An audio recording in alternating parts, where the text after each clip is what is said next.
কিয়ামতের আলামত সমূহের মধ্যে থেকে একটি হলো ইমাম মাহদির আবির্ভাব ঘটবে, প্রকাশ ঘটবে। ইমাম মাহদি এমন একজন মানুষ যার নাম হবে আমাদের নবী করিম সাল্লাল্লাহু আলাইহি সাল্লামের অনুকরণে, এবং তিনি পৃথিবীতে আত্মপ্রকাশ ঘটাবেন। আল্লাহ তাআলা তার আত্মপ্রকাশ ঘটাবেন কখন, কোন সময়টাতে, পৃথিবীর অবস্থা কি হবে এ সম্পর্কে হাদিসে যে বিবরণ এসেছে তার একেবারে সংক্ষিপ্ত সার বলতে গেলে, তার আসার আগে পৃথিবীতে দিন দুনিয়া থেকে বিদায় হওয়ার উপক্রম হবে। মানুষের ভিতরে দিনদারি থাকবে না, আস্তে আস্তে দুনিয়া সেদিকেই যাচ্ছে, ঠিক না ঠিক? মসজিদে মুসল্লি নাই, কিন্তু খেলার জন্য উন্মাদনার লোকের অভাব নাই। ভাইরা আমার, তার দুনিয়াতে আগমনের আগে পৃথিবী জুলুমে পরিপূর্ণ হয়ে যাবে। এই পরিমাণ জুলুম হবে যে পৃথিবীতে ন্যায় বিচার বলতে কিচ্ছু থাকবে না। জোর যার মুল্লুক তার, এটা গোটা দুনিয়ার রন্ধ্রে রন্ধ্রে প্রতিষ্ঠিত হয়ে যাবে। অনেকটা শুরু হয়ে গেছে না? দেশে বিদেশে দুনিয়াতে সারা পৃথিবীতে আজ যাদের গায়ে জোর আছে তারা যা বলে সেটাই নীতি, ঠিক না ঠিক? ইউরোপিয়ানদের গায়ে জোর আছে, তারা যা বলে ওইটাই নীতি। আমেরিকানদের গায়ে জোর আছে, তারা যা বলে সেটাই নীতি। আজ দুর্বলদের কোনো না কথার দাম আছে, না আদর্শের দাম আছে, না তাদের কোনো অধিকার আছে, ঠিক না ঠিক? আমার এক বন্ধু, তিনি ডেনমার্কে থাকেন, আমাকে একবার বললেন, ভাই আমার কাছে অদ্ভুত লাগে যেই তথাকথিত উন্নত বিশ্বের মানুষেরা আমাদেরকে সবক শিখায়, মানবতা শিখায়, আদর্শ শিখায়, তারা আমাদের চাইতে অনেক উন্নত, আমাদেরকে শিক্ষিত বলে আমরা তাদেরকে মনে করি, এবং তাদেরকে অনেক ক্ষেত্রে আমাদের দেশের মানুষেরা অন্ধের মতো মানি যে তারা আদর্শবান, তারা সভ্য, তারা নাকি ভদ্র, তারা নাকি উন্নত। বলে যে একটা এক্সাম্পল নেন, যখন লিবিয়া এবং সিরিয়ার, বিশেষ করে সিরিয়ার মুসলমানরা যখন নিজেদের দেশে থাকতে পারছেন না, যুদ্ধ পরিস্থিতিতে ইউরোপের দিকে পাড়ি জমাতে লাগলো, তিনি বলেন যে আমার দেশের বর্ডার ক্রস করে যাতে জার্মানি বা কোনো দেশ তাদেরকে আশ্রয় দিতে চাচ্ছে, সেখানে যেন যেতে না পারে, সেজন্য নানামুখী প্রতিবন্ধকতা সৃষ্টি করা হয়েছে, ট্রেন বন্ধ করে দেওয়া হয়েছে। আবার যখন ইউক্রেন রাশিয়া যুদ্ধ শুরু হলো, এখন ইউক্রেনিয়ান যারা আছে তারা যদি কোনোভাবে এই বর্ডারে প্রবেশ করতে পারে, তাদের আশ্রয় প্রশ্রয়, তাদের সুবিধার জন্য যা দরকার সব তো বটেই।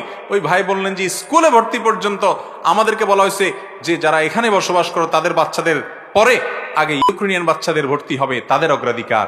অর্থাৎ শরণার্থী হিসেবে যখন মুসলমান গেছে তখন নীতি একটা, আর যখন অমুসলমান গেছে তখন নীতি আরেকটা। এ হলো তাদের মানবতা। এইরকম মানবতার সবক প্রতি শব্দে শব্দে পাবেন। ফিলিস্তিনে বাচ্চারা কাঁদে, তাদের মানবতা তখন কাঁদে না। আর অন্য কোন জায়গার একটা কুকুরও যদি কাঁদে, একটা বিড়ালও যদি কাঁদে, সকল টিভির ক্যামেরা সেখানে কাঁদাকাঁদি শুরু করে, ঠিক না ঠিক? ভাইরা আমার, এইরকম জুলুম, এরকম অবিচার, এরকম গরমিল গোটা দুনিয়াতে শুরু হয়েছে, দিন দিন বাড়ছে। এটা বাড়তে বাড়তে যখন চরমে পৌঁছে যাবে, পৃথিবীর কোথাও ন্যায় বিচার বলতে কিচ্ছু থাকবে না, তখন ইমাম মাহদির আত্মপ্রকাশের সময় আসবে। মানুষ হতাশ যখন হবে, মানুষ নেতৃত্ব খুঁজবে, তখন ইমাম মাহদির আত্মপ্রকাশের সময় ঘনিয়ে আসবে। আল্লাহ রাব্বুল আলামিন তার আত্মপ্রকাশের আগে দাজ্জাল পাঠাবেন। দাজ্জালের অত্যাচার অবিচার চলবে, তার ফিতনা চলবে, যে ফিতনায় পতিত হয়ে অনেকেই দাজ্জালকে আল্লাহ মনে করে ঈমান হারা হবে। অনেক জাঁকজমকপূর্ণ দুনিয়া হবে এবং অনেক চমক সে দেখাবে। আজ পৃথিবীতে বহু চমক দেখে আমাদের অনেক মুসলমানের সন্তান বেঈমান হচ্ছে কি হচ্ছে না? বিজ্ঞানের চমক দেখে, এই চমক দেখে, সেই চমক দেখে আল্লাহর বিরুদ্ধে দাঁড়ায় যায়, আল্লাহর ব্যাপারে সংশয় সৃষ্টি হয়ে যায়। নবী করিম সাল্লাল্লাহু আলাইহি সাল্লাম ভবিষ্যদ্বাণী করেছেন এগুলো হবে। তো এরকম পরিস্থিতি হবে ভাইরা আমার। এমন কি দুর্ভিক্ষ দেখা দিবে কয়েক বছর, কোন বর্ণায় 3 বছরের কথা, কয়েক বছরের কথা বিভিন্ন বর্ণায় আসছে যে ইমাম মাহদির আত্মপ্রকাশের আগে পৃথিবীতে এরকম দুর্ভিক্ষ দেখা দিবে। এরপর আল্লাহ তাআলা ইমাম মাহদির আত্মপ্রকাশ ঘটাবেন, তিনি লড়াই করবেন দাজ্জাল এবং দাজ্জালিপনার বিরুদ্ধে, এবং আল্লাহ তাআলা তাকে এমন একটা শাসন দিবেন যে শাসনে আল্লাহর পক্ষ থেকে বারাকা আসছে, আসমান থেকে বারাকা আসছে, সবকিছুতে বরকত আছে। পৃথিবীতে আবার তিনি ইনসাফ এবং নিষ্ঠা দিয়ে পুরো পৃথিবীকে পরিপূর্ণ করবেন। ইমাম মাহদী আসবেন এবং তার আবির্ভাব হবে।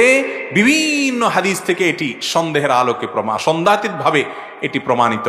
অতএব আল্লাহ তাআলা আমাদের সকলকে ইমাম মাহদী আসা পর্যন্ত যদি আমরা বেঁচে থাকি তার কাতারে শামিল হওয়ার তৌফিক দান করুন। মসজিদের সামনের কাতার ফাঁকা রেখে মাঝখানে দ্বিতীয় কাতার শুরু করার বিধান কি? সুন্দর একটি প্রশ্ন। অনেক মসজিদে দেখবেন আমাদের মুসল্লি ভাইয়েরা, মুক্তাদি ভাইয়েরা, আমরা জামাত চলাকালীন সময় চলে যাই, সামনের কাতারে ডান পাশে বাম পাশে এখনো জায়গা ফাঁকা আছে, আরো 2-4 জন দাঁড়াইতে পারবে, এর মধ্যে দ্বিতীয় কাতার শুরু করে অনেকে, আছে না নাই? আপনাদের এলাকায় আছে এরকম লোক? যারা এই কাজটা করেন অনেকে এটা এই জন্য করেন যে প্রথম কাতারের ওই কোণা পর্যন্ত যেতে যেতে ইমাম সাহেবকে আর ধরা যাবে না।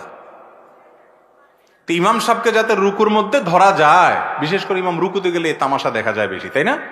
যে ইমাম রুকুতে চলে গেছে, এখন যদি আমি যাইতে যাইতে ওই সামনের কাতারের ডান বা বাম কোণা পর্যন্ত যাই, ততক্ষণে ইমাম সাহেব বেচারা উঠে যেতে পারে, আমার রাকাতটা মিস হয়ে যাবে। এটা যাতে মিস না হয় যেন দৌড় দিয়ে যায় দ্বিতীয় কাতারে মাঝখানে বা কোনো এক জায়গায় দাঁড়ায় যায়। আছে না নাই? খুব খারাপ একটা অভ্যাস, খারাপ একটা রোগ। নবী করিম সাল্লাল্লাহু আলাইহি সাল্লাম বলেছেন, যখন জামাত শুরু হয় তখন তোমরা দৌড় দিবে না। ফামশু ওয়া আলাইকুম বিসাকিনাহ, তখন তোমরা এমন ভাবে জামাতের দিকে হাঁটবে যেন তোমাদের উপরে সাকিনাহ, তোমরা প্রশান্ত চিত্তে তোমরা না আপনার হাঁটবে, অর্থাৎ ধীরে ধীরে ধীরস্থিরতার সাথে সুকুনের সাথে তোমরা যাবে, তাড়াহুড়া করে যাবে না। কেন তাড়াহুড়া করা যাবে না?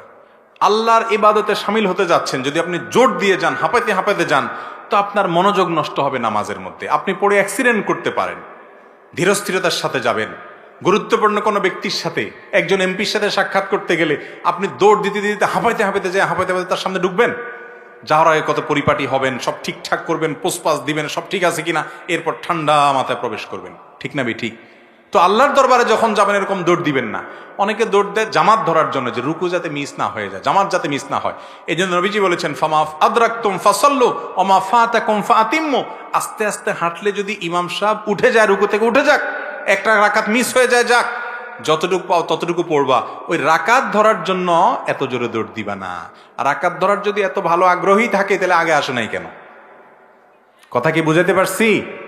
তো যারা পরে এসে কাতারের মাঝখানে দাঁড়ায় যান, সামনে ডানে বামে ফাঁকা রাখেন, তাদের নামাজের মধ্যে ত্রুটি থেকে যায়। নামাজ হয়ে যাবে, ফরজ আদায় হয়ে যাবে, কিন্তু ত্রুটি থেকে যায়। কারণ নবী করিম সাল্লাল্লাহু আলাইহি সাল্লাম স্পষ্টভাবে বলেছেন, আতিম্মুস সাফফাল আউয়াল সুম্মা আল্লাযী ইয়ালি, তোমরা প্রথমে সামনের সব পূরণ করবে, ওইটা পূরণ হয়ে গেলে তারপরে দ্বিতীয়টা পূরণ করবে।